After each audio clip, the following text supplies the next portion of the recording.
Hi, time for art time with Nick. Now, before we start, we're going to gather our tools.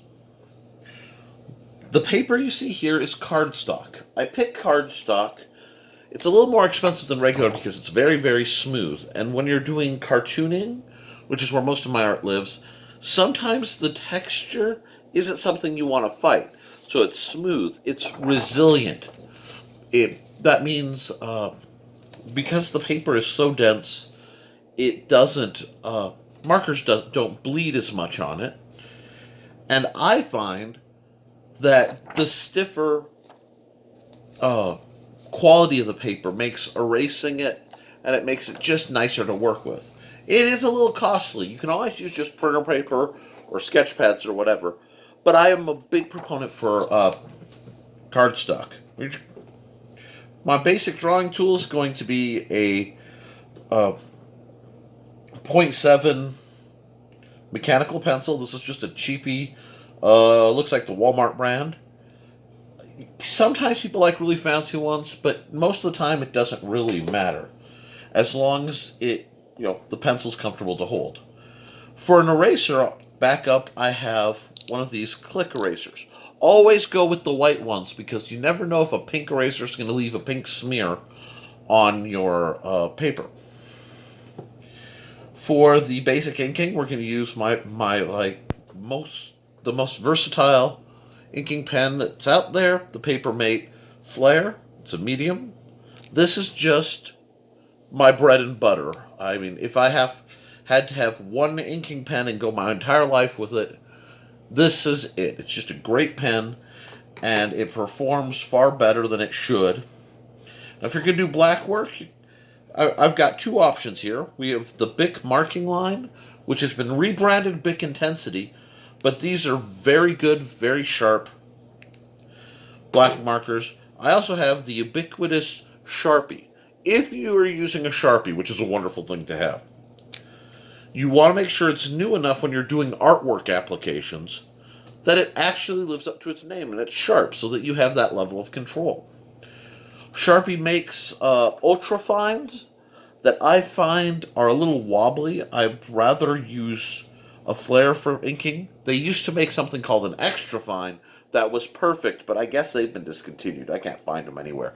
If you know where extra Sharpie extra fines are, they have a cone looking tip. Comment below. All right, we're going to do a picture, but we're going to go through the whole process, and I'm going to give you some advice. This time I want to talk a little bit about just the prep. If you are drawing a picture and you find yourself running out of room constantly, maybe your figure's too tall, maybe you're off to the side, there are cheater steps you can do. And one I like is just to break it up into sections. Now, the most basic one is just a light dashed, just do a light dash. It doesn't even have to be all that straight because it's just a visual guide. Light line to break it up.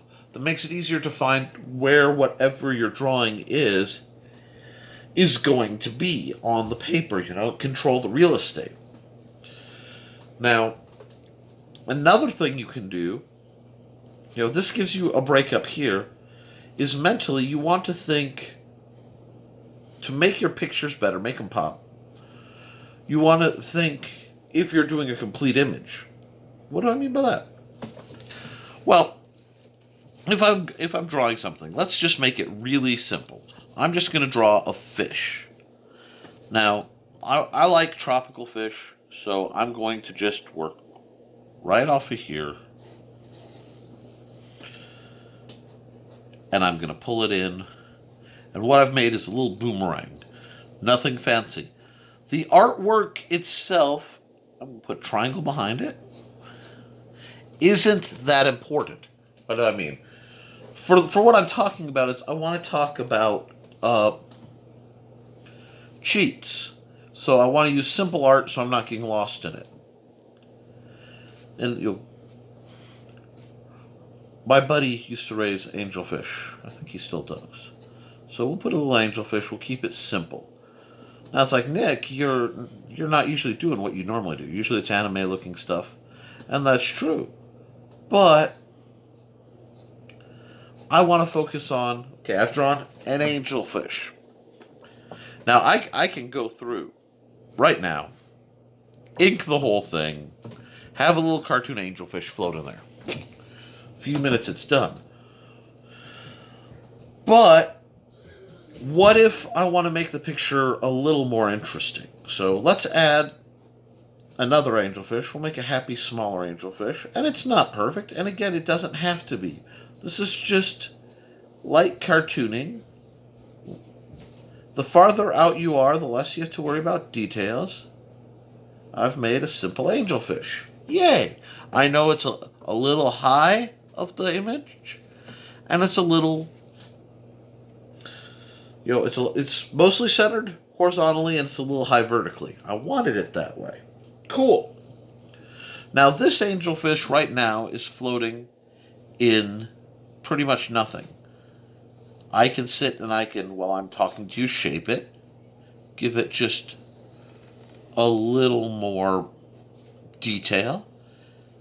It doesn't, like I said, it doesn't have to be perfect because this is more lesson based. But I want to make it interesting, and all I'm doing is I was pushing very lightly when I sketched. I'm pushing a little harder for the more important lines. I know all my sketch lines are going to get deleted. It's just, they're going to get erased. Well, I've been using the computer too much lately. But now I've got this happy little angelfish and his friend, because everybody needs a friend. And they're in, well, where are they? Are they in space? Well, we're going to assume they're in water. And, well, the best ways to fix that they're in water is to add a few bubbles. Fish don't need bubbles, but it helps. Add a little bit of bulk to the middle there. Hey, that lets you see the fish for what it is. And all I'm doing is giving light traces. Again, it gives us a flavor. But this fish is floating in nothing. So what we're going to do is we're going to decide what the background is and what the foreground is. So the background is going to be a horizon line. And conveniently in this case, the horizon line is going to be just about the center of the paper. Okay? Now, you can get away with less background when you're doing something underwater because a lot of times it's simply being underwater, you fuzz. You don't see. But I want to keep it interesting. So we know where the ground, and we're going to leave just a little bit of space. By setting it up like this, we've now added the sense that the water over here is that deep. Okay? I'm just putting that there. I can erase it anytime. So the water is there's depth. It's not like the sky where it just blends. But, okay, like the sky, you'll have lines. But because it's water, you're just going to put these light kind of tracy lines. And you could have done this first. You could do it after. We're not at an inking step, so nothing is permanent. So now what we've established, roughly, is the start of, it's a background. Maybe we'll put some rocks, make it a little interesting. Way out there. Rocks. Now you'll notice I'm trying to leave stuff off the edges. There's a reason for that, and we'll get to that. Now the rocks are just lumpy, bumpy shapes. They don't have to be straight. Right now my wrist is acting up. It's shaking a little bit. But that's okay. Maybe we'll throw a chunk of seaweed. That's just a kind of stretched out S. And we'll just do another and we'll kind of mimic it. Hey, that looks kind of nice, right? But a fish, yay, with a background, that gets it's still a little dull just how it is. And I don't know yet if I'm using the whole paper or just the top. I have it primed, but I'm working around what feels right. And I want to leave myself a lot of real estate to do something like this. Okay, we know the fish are there. We're going to put another kind of lump of a rock over here. Maybe a lesser run here. Hey, and I'm just squiggling. This is very loose, very free. Uh, let's just put a stock, and it's kind of like you're drawing a tree. And if I were outside, that's what I'd be drawing. But it's not a tree. It's going to be coral. But coral looks a lot like kind of funky trees. So if you find yourself having trouble drawing trees, try to do an underwater picture.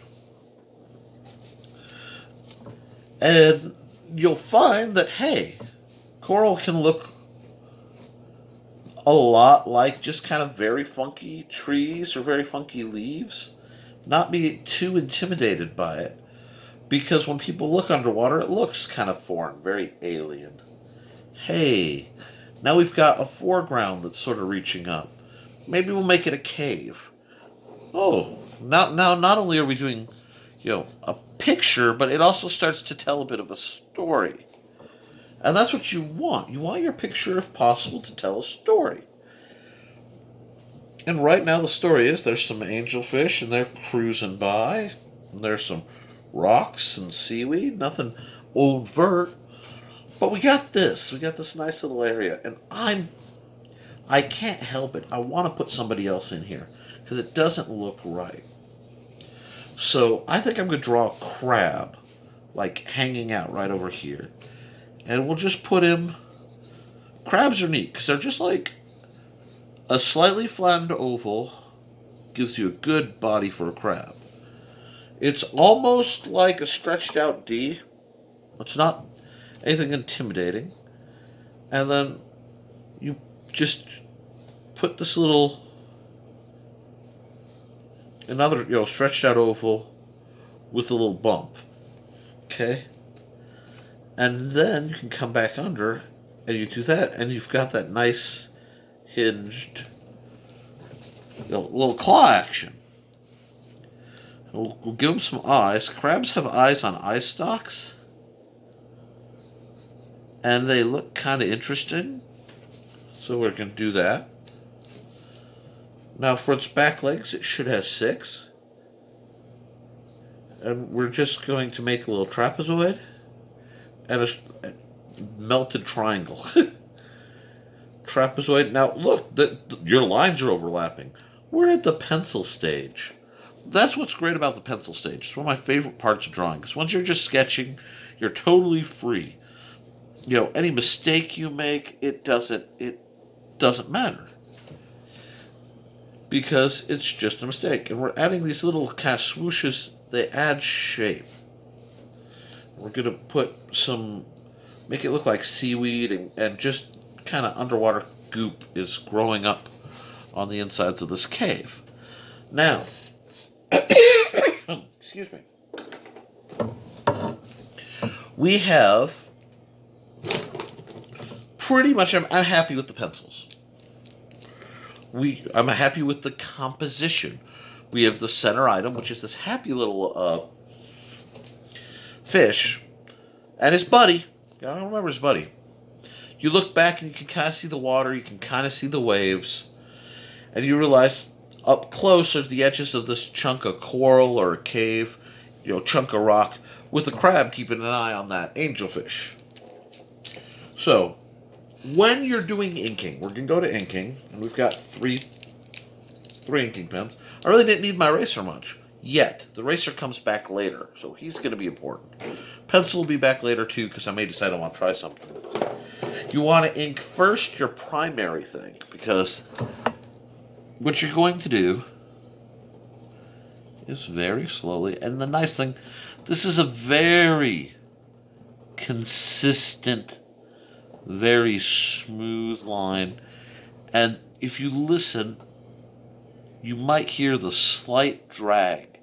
I like that drag. It's why I will always prefer to do my line work, my drawing, and my inking on paper. The feedback tells me little things. And the nice thing is, once you've done this, you can go, okay, I know what I need. I may not like a line. I can change it a little bit. Because the sketch is just that. It's a sketch. Okay? And we're going to just throw a few things like this. Remember that triangle? We're going to put that back. Put those bulk lines back. And you don't even have to, a lot of times, perfectly line up with your sketches. Oh no, I made a mistake. Better make another one so it's not lonely. Now, all I did there was add a little bit of light shine. It doesn't quite match the light shine of the fish, but we're not worrying about it because there's multiple things going on. So we'll draw this. We'll get this guy, and because he's in the back, it's a little faster. Just swick, swick, swick. And all I'm doing essentially is tracing the lines I've already drawn. Not that hard. Sorry, I have to pop my wrist. I hurt myself a long time ago off-road skateboarding, and my wrist has never been the same. Now, remember those segments here? I don't necessarily have to draw that line. I can do it here. I'll do it on this one. And have it be straight. But I kind of like the line, especially incomplete, because it gives that chunk of segmentation. So we're going to do that over here. If you add 2, it makes you think that there's a gap. Which, if you've ever cracked crab legs, there kind of is, and that's what you want. And I'm just ignoring the lines that I know are overlapped. So what I'm doing to be safe is I'm working from the back of the critter to the front. So that I know any line that isn't important, I can just ignore. Not even at the erase stage, because the erase comes after the ink is dried. Get that up. Here, put a little thing. Alrighty. Now, I want to spend always my primary time, my primary focus on what the picture is about. And right now, this is a picture where it's clearly the story is the crab is hiding from the angelfish. I'm pretty sure an angelfish should at least try to eat a crab if it's small enough. Not 100% sure. But I'm just following around the edges of the little crab's hole. And we're going to go here. We're just going to keep to the waviness. We're going to keep to the waviness. And if especially in something like this, if I make a mistake, it's okay because it's organic. And you don't want to intimidate yourself. You don't want to seeking perfection of line and hold up in something like this will just drive you crazy. And if you want to do computer-aided drafting or you're designing, car parts or something, absolute perfection gets important. The camera. But if you're doing something like this, you just let it be. Now you'll notice something. I'm not putting as much pressure. So the lines in back are thinner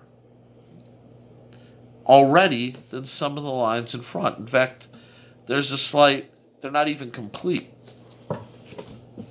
Now I have to be careful because I don't want to break the visual continuity. So I'm just going to do this kind of raggedy seaweed coral looking plant.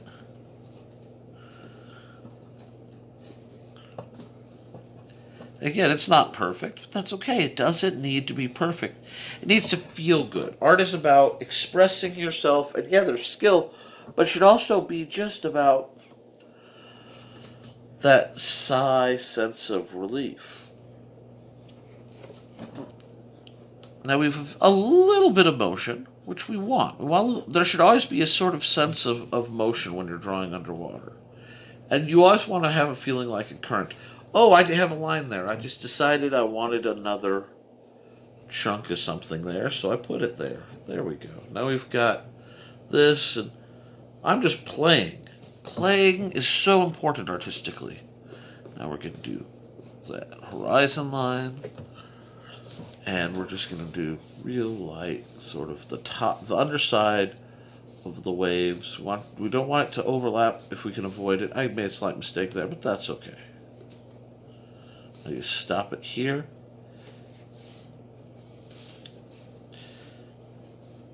And what this is going to do, and then we're going to stop, remember, because we want to maintain that sense of depth. And water gets very thick in the distance. So you don't want the detailed lines of the waves above to really show up because it's just too thick. You've lost visibility at that far. Spend a lot of time underwater. It starts to inform you. Now what I'm going to do is just, because this is a big white space, add just a few little stippling dots way out there, and then more as it gets closer, because again, you're giving that sense of depth. Now we're going to stop. Once we get, oops, I goofed that up. That's okay, watch. Do that. Now it was all part of the plan. No one could tell me otherwise. Just a little bit of, you want the bottom to be sandy and kind of funky looking. Hey, let's make that rock a little more interesting. There we go.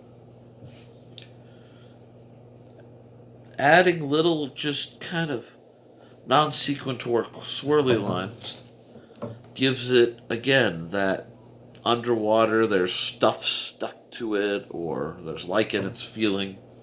Great. Now, we can stop right here. Whoa, I did not realize my camera got so wobbly. Sorry, guys. I bumped it. It's a different rig. But what we want to do is make it pop. We want that three-dimensional feel. So first thing we're going to do is pull out our trusty Sharpie. And I like to not use elaborate tools. I had a lot of people like, you need a Copic fancy marker. And you don't. Now what I'm doing in this case, because I want to fatten the line quality, is I am actually drawing and sort of painting with the marker out, thicker than just, look, that's just a line. And then I fill it in. And what that's going to do is this is going to tell your brain that this object is closer.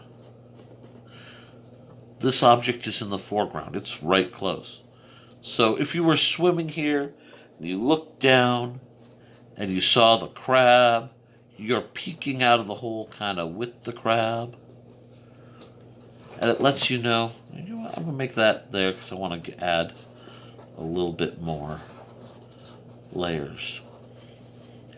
And again, it's not perfect. It doesn't have to be. You're starting out, you want to play, you want to see what works. Now we know that this rock, oh, I made a mistake again, oh no. This rock is really close to us.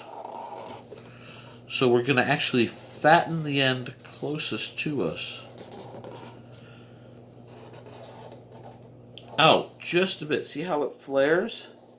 And that's going to make it look even closer.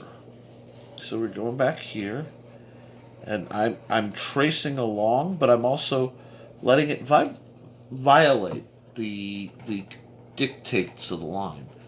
You are the artist. The line in this case shouldn't draw you. So just let it go, just a little bit. And you can follow. See, if you follow close, it's obviously much narrower than if you choose to deviate up or wider and then fill in. And the other way you're going to find out which way you like it is by doing it yourself. Sorry, I can't just magically go, this is the right way, because I don't believe art has a right way. It has tricks, and techniques. Now, what's this? This is why you use Sharpies, because Sharpies are cheap. And they have a lot of black to them. So I wouldn't want to use my nice flare to fill in all this black. It's like, what are you doing? Why are you doing that? You're making it all black, Nick. Well, I'm making it all black because this is the inside kind of diameter, perimeter of the cave that this little guy's living in. And especially from the top, it's going to be dark because, like everything else on the reef that's small, it needs a place to hide. So the light angles in from extreme above. And we're going to do this. And this is going to make, if we do it right, almost a touch claustrophobic for our little crab over here. He's on the edge of this tunnel area. And we'll just shade all this. We'll just do. And it's making the tunnel darker. It's making by sort of inverse, it's making the water brighter. And when you're covering areas, you don't want just scribble. You want it to be a controlled thing. You want to be able to know that you're going over your lines and you're not leaving a lot of gaps and holidays. A lot of times you see me going back and forth, that's on purpose. It's not just that I'm a little ADD. It's that I want to see how the picture's evolving. I want to see, is it pulling the light down? Because you'll notice something else. As I do this, it makes the back end pop a lot, which we want. We want that sense of pop. But I don't know what happened there, so okay, that works. Maybe that part's not shiny. Now we're running into a problem where our friend the fish he's not established. So remember how for this part we want to sort of deviate from the line. We want to be comfortable adding to it, making it thicker. We're going to outline the fish. But you notice I'm staying very, very close to the original lines. I don't want it much wider. I want it only just, maybe a tenth wider, If we were doing it digital, it would be a couple pixels.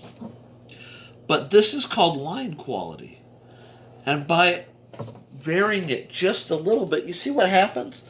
Now suddenly that little guy looks a lot closer, and I didn't black his eye, so I'm going to black his eye now. We'll leave a line. There we go. Don't know if I can do that with that one. There we go. Close enough. Now you see he's very distinct. He's floating. Our friend the crab is here, but you want to do him a little different because the line quality has two properties. It's going to make him look closer, but if we do it just right, which is thickening the bottom parts a little bit more, give the top sort of that feel like we gave him, where it's followed close. And we play with it just a little bit. You see, I'm dragging it out to let the shadow of it stretch. It makes it look more like shading is involved. For very rigid, hard lines, this is just very good. Now we have something else going on here that probably should be commented on. We have this little white here, and I don't know if I want to keep it white. I don't think so. So what I'm going to do is I'm just going to pull out my flare again and just give it a little hatching. Now, you notice because I'm working in the same area, I'm trying to keep roughly, and it's organic again, so it needs to, it's okay if it isn't perfect, but roughly similar spacing, roughly, and it's not perfect, but similar line pressure on the pen is giving me similar uh, similar lines. And I want to come back over here, and I want to use the pen like I used the marker, just a little bit along this edge, because I want to pull that horizon line just the barest bit thicker than the rest, because that tells you that that's important. And because it's underwater, remember, working underwater, you have a sense of a double horizon. It's an odd thing you find. And now, okay, maybe he needs a little bit more pop. And I'm using the flare because I want lots of control. And you want round things, round corners. You start developing little tricks. And we'll talk about that in another video, if you guys are interested. Just add some details.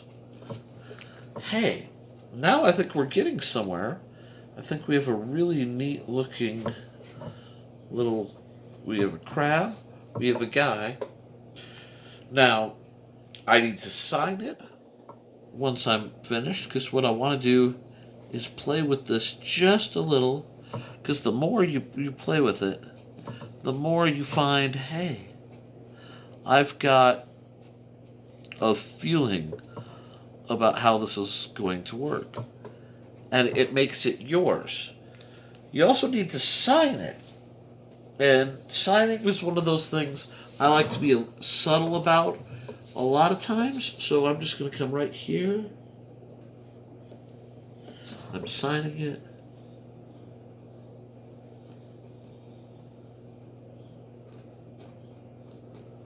Dating it after a fashion, because you at least want to know what year it was, so that when you go back, now you take a break, you stop, and you go, what doesn't look right? I don't like that little jaggedy loop, so I'm gonna do this. Fill. You can leave a lot of the black, and you can do things like this. That'll make it. It gives it that sense of, oh, there's something else going on here. The other thing you can do is slightly thicken on the edge of the hatching. I just left that rock. Look at that. Left that rock kind of plain. It needs something. But I don't want to do a hatch thing. So what I'm going to do is a series of lots of little circly-ish dots. Little hollow shapes.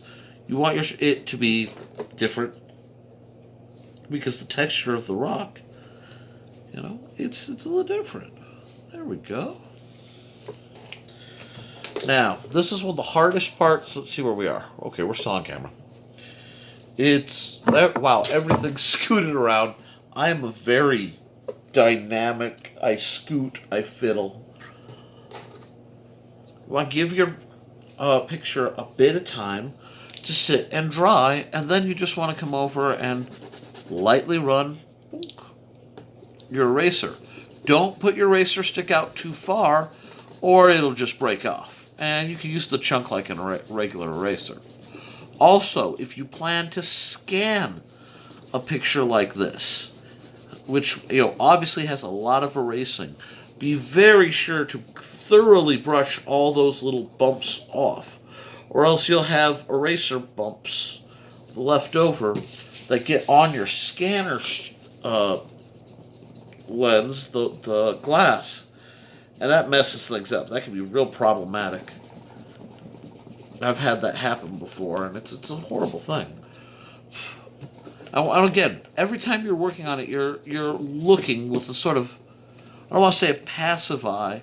You're not focusing on things as much as keeping a feel for it so that when something doesn't quite look right after you've run the eraser over it, let's see, this is the navigation lines. I have a lot of work to do. I always forget my lines. I'm sloppy. It's a bad habit. I need to slow down. But I'm always in a hurry. Now, we're going here. Okay. Now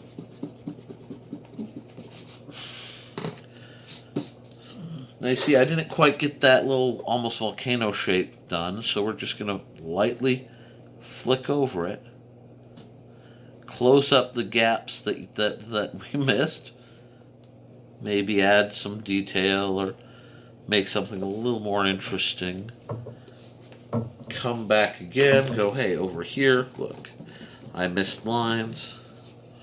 But what do we have? Using a very, very simple, just like essentially a triangular fish that anybody could draw. I'm going to work on that little guy a bit. He needs just a bit, there we go, bit of detail because he's kind of derpy.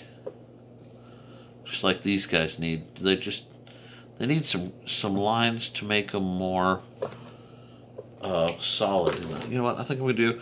I want to show you. The performance is similar. The tip feels softer on one of these. But that's going to give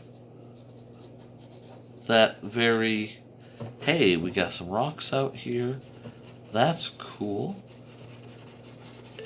We've established what rocks look like. There. Nope. That one. Now, I like the Bic when you get into the colors much better than Sharpies. It's just how I operate. But that dark gives it that sense of, okay, now we've got some continuity.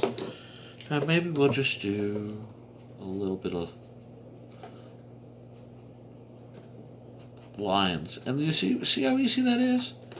Oh, I goofed up. That's okay. There. We have a nice fish. We have a happy little crab. Now, once it's dried, and I haven't looked at it again, I'm going to go over it again, because what I'm seeing is, oh, I missed some spots. And that's okay. This is a very almost painterly approach. I don't like this. I got interrupted. So we're going to go here, and we're going to draw something like that. We're almost done, folks. We'll brush off the lines. Again, be sure to double check your artwork before you scan it and post it. But do use a site like DeviantArt. Scan your stuff. Talk to artists. I hope you found this educational. If you have, like, share, and subscribe. I'll try to do these videos more often. I'm Nick, and this has been Art Time with Nick.